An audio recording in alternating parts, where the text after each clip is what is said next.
What made you question reality? I am a TA in our college's anatomy class, which takes place in the cadaver lab, dead bodies. Late one night, I am working alone in the cadaver lab and I start to hear a noise. It's hard to tell what the noise sounds like, but it's a consistent muffled noise. So I kind of walk around the room and locate it. Now normally the bodies are all kept in these big metal crates, but at the time we had one more body than we did crate, so one body was in a plastic body bag and that's where the noise was coming from. So I am terrified at this point, all alone in the lab, looking down at this plastic body bag that I can see the outline of the body that presumably is coming back to life because it is definitely making noise. I stood over this body for a solid minute, debating whether I should open the bag, and finally the noise just stops. I got all my stuff together and bolted from the lab. A couple weeks later, the professor tells me to be careful if I ever work on that body because there is a live pacemaker in it, so don't cut into that, and it will vibrate and ring every few hours if it's low on battery. I let out the biggest sigh of relief that we weren't haunted. That's an interesting experience. Hearing noises in a cadaver lab would definitely be unsettling. It's good to know the noise was just from a pacemaker. Definitely a moment that could freak anyone out. Glad you found out it wasn't something paranormal. Makes working alone in that kind of environment a bit less scary. You probably won't forget that night anytime soon. Once woke up to the sound of heavy breathing and felt as if I was being watched. I couldn't move for a while either. Then I just blurted out my dog's name and kept calling for him. He didn't run over, and as soon as I could get myself to move I went looking for him. Found him sitting in the kitchen doorway, just staring straight forward. I started calling him from right behind him and he wouldn't even turn around. Then I touched his back and he turned to glance at me, but went right back to his trance. A year or so after the fact, I found out that the first thing was probably sleep paralysis. Not too sure about what was going on with the dog though. That sounds pretty creepy. Sleep paralysis can mess with your mind.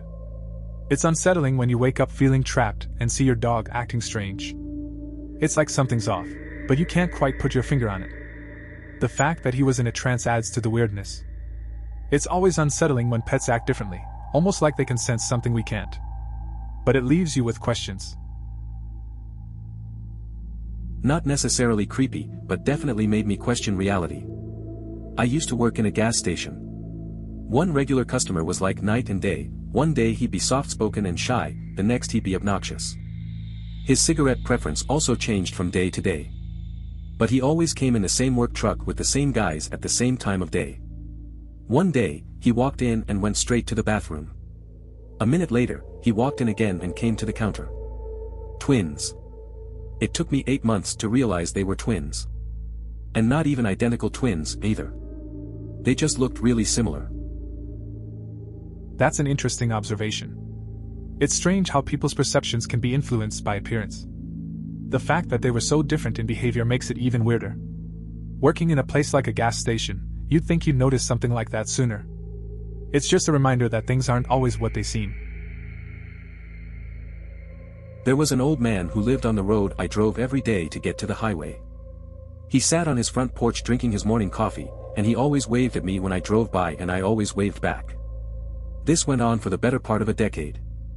One day I was talking to my neighbor about how much Mr. So-and-so waving made my morning awesome and I was glad he was still kicking around. My neighbor says, "Wait, what? He has been dead for 3 years. Never saw him again. Who was I waving at?" Edit, thanks for the silver.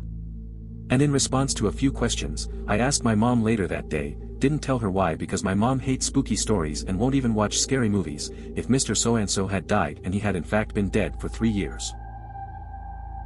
That's a weird story. You waved at someone who wasn't there for years. The mind can play tricks like that. It seems like a strange mix of nostalgia and loss. The way people can linger in our memories is interesting. It's a reminder of how fleeting life can be, even for someone who seemed ever present. Might be a good idea to check in on people while you can. When I was a kid between 8 or 9, I used to wake up every night to headlights coming through my bedroom window. The lights would stop and turn off, not as if a car drove by but as if they were turned off. Then the long shadows of a man, as if were looking through my window, would pass by and stop in front of my window.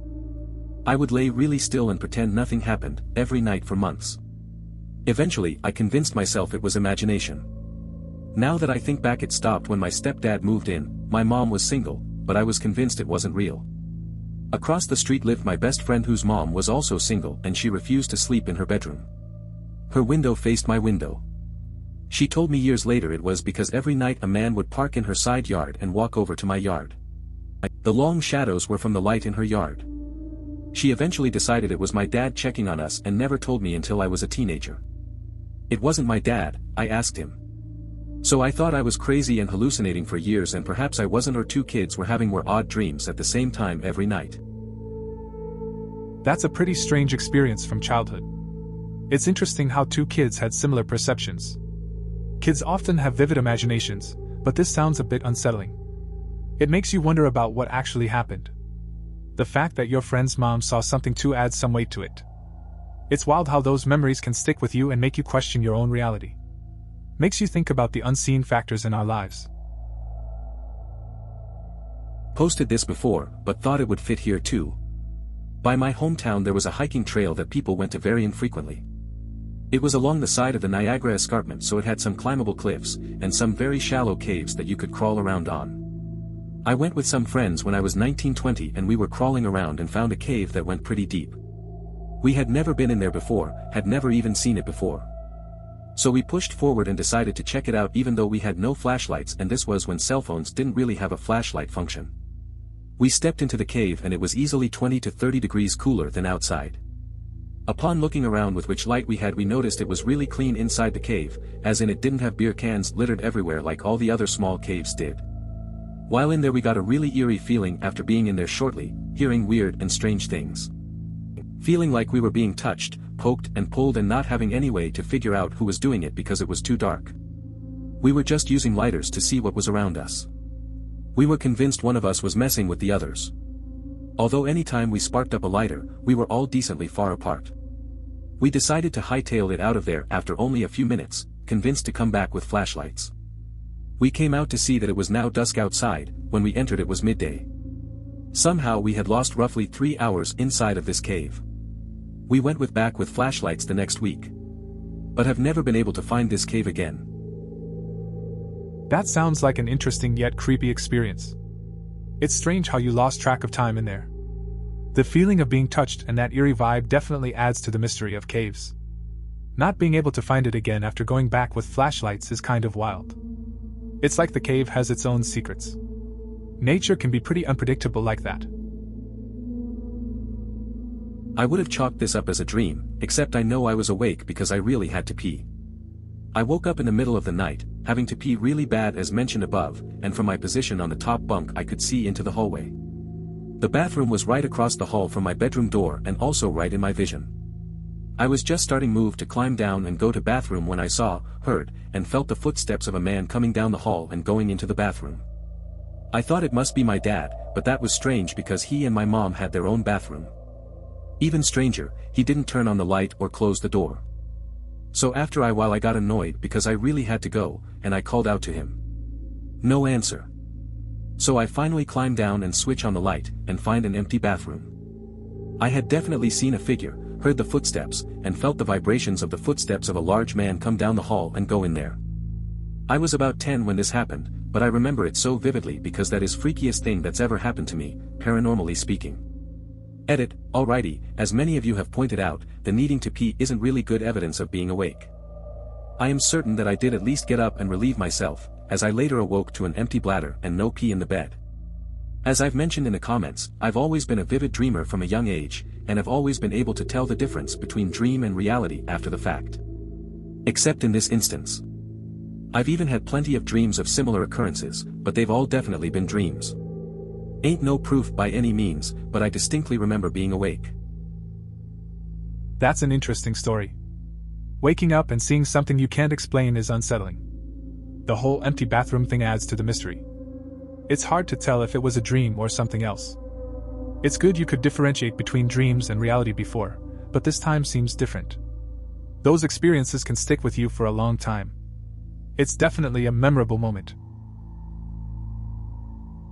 I dreamed it was dark, raining, and I was in the woods walking towards a campfire. There were 3 men around it whom I had never seen before. One was wearing a shirt and pants with huge white and black horizontal stripes on it such as a prisoner might wear. I could not figure out why I was not scared in my dream. Fast forward 10 months later, we're hunting and camping. A friend brings along 3 of his friends that we had never met before. I have to go to the bathroom, buried a 50-gallon drum and put a seat on it, and my husband walks with me since it's dark. We start back and it starts to rain. We get to the clearing and there are his 3 friends around the fire, one wearing the outfit described above. I wasn't afraid in my dream because my husband was behind me and I just couldn't see him. No one believes me. That's an interesting experience. The dream connecting to real life like that is kinda eerie. It's possible that familiarity with your husband gave you a sense of safety, which is why you weren't scared. The appearance of those strangers in the same outfit adds an unsettling layer. It's tough when people don't believe your stories. Dreams can sometimes feel more real than reality. I worked at a small retail shop that sold mostly small accessories and clothes. I have never really believed in ghosts, but my coworkers always swore the place was haunted. Lights would flicker randomly and canvases would fall violently to the ground despite my efforts of propping them up so that they didn't. The thing that really made me question everything happened when I was closing alone at night. We had a sunglass display in the middle of the store.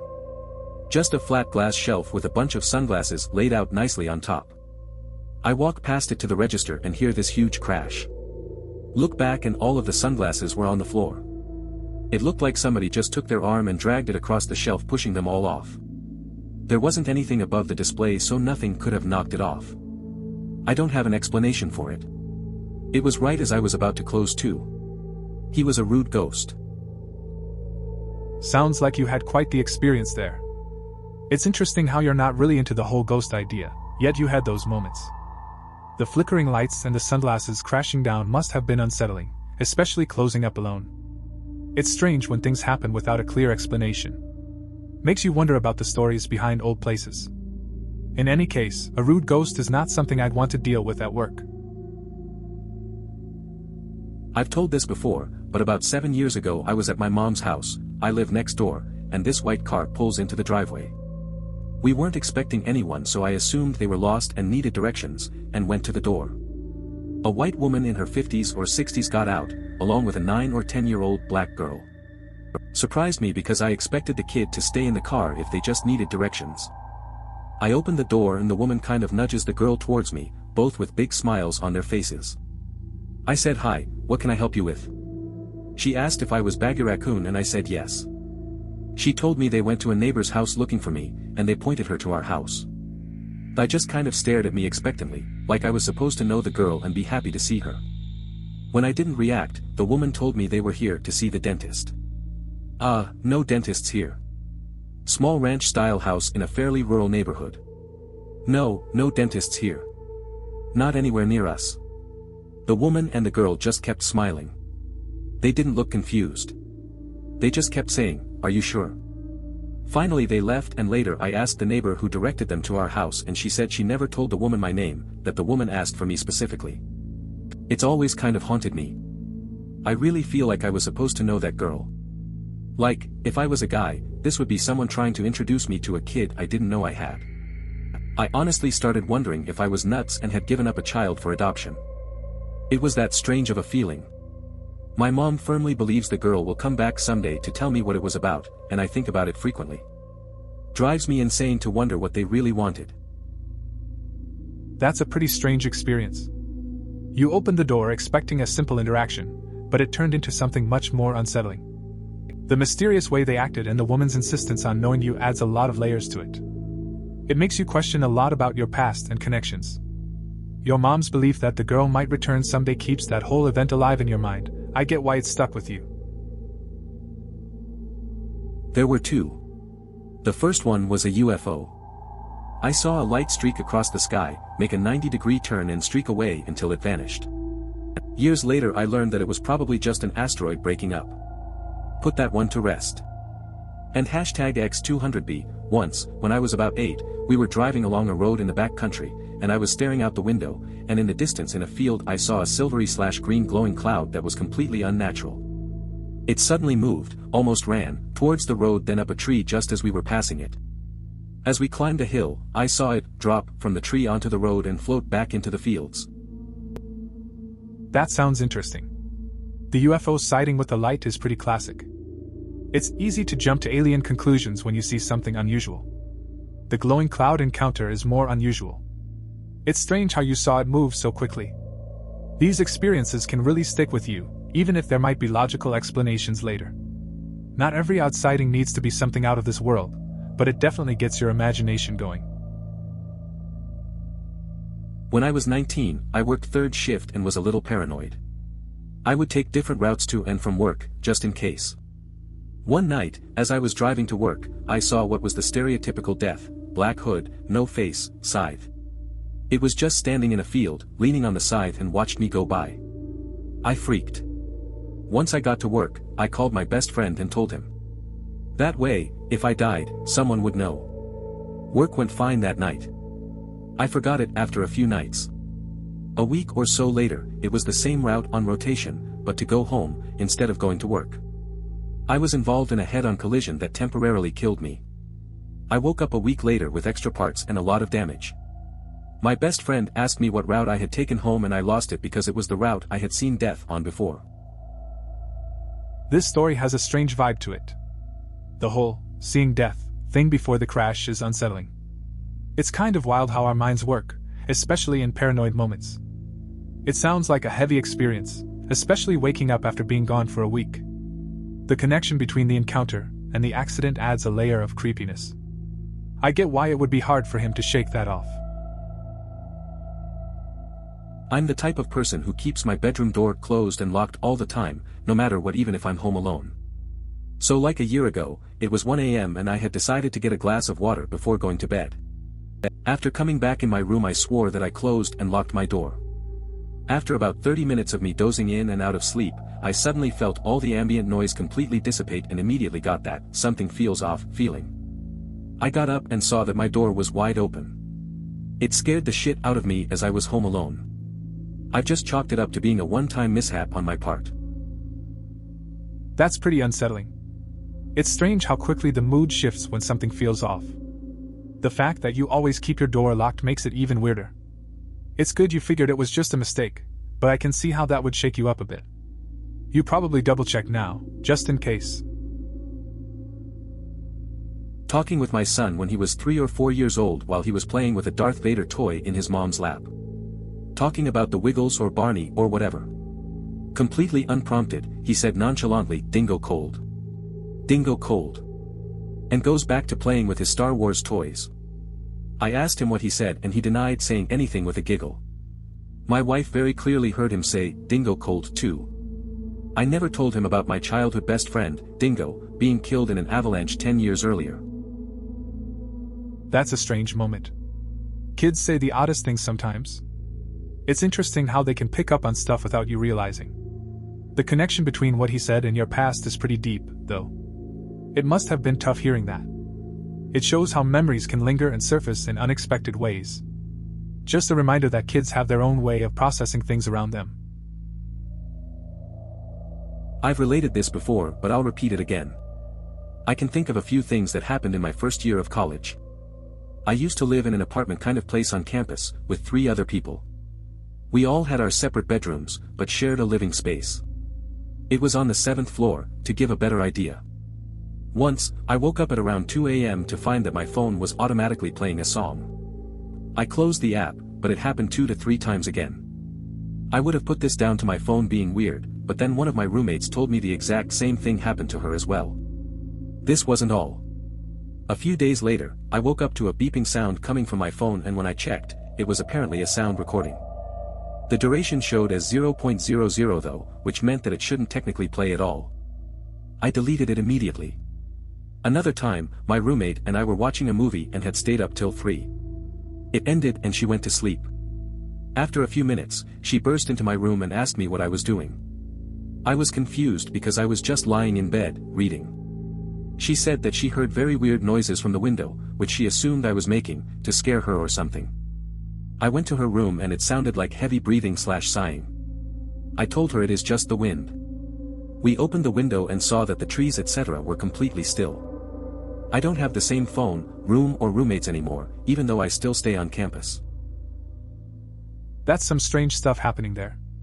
The phone playing music and the weird recording is unsettling.